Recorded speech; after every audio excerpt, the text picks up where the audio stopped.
গতকাল ফ্রান্স থেকে সুইজারল্যান্ডে আসার পথে হঠাৎ দেখলাম বিরাট বিরাট ট্রাক, এগুলোকে বলবো না, মানে 20 চাকা 24 চাকা এরকম বিরাট বিরাট মালবাহী গাড়ি।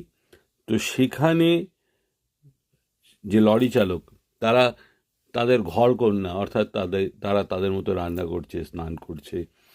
তারা কিভাবে রাস্তার মাঝখানে কি কি রান্না করছে, তো মূলত দেখলাম তারা কিছু সসেজ সেদ্ধ করছে, কিছু সালামি এবং সঙ্গে আলু ভাজে। এটাই হচ্ছে ওদের মূল খাবার।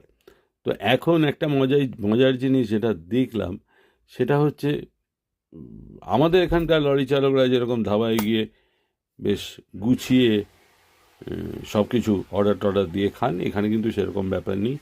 নিজেরাই যা যা করার সেটাই করছে।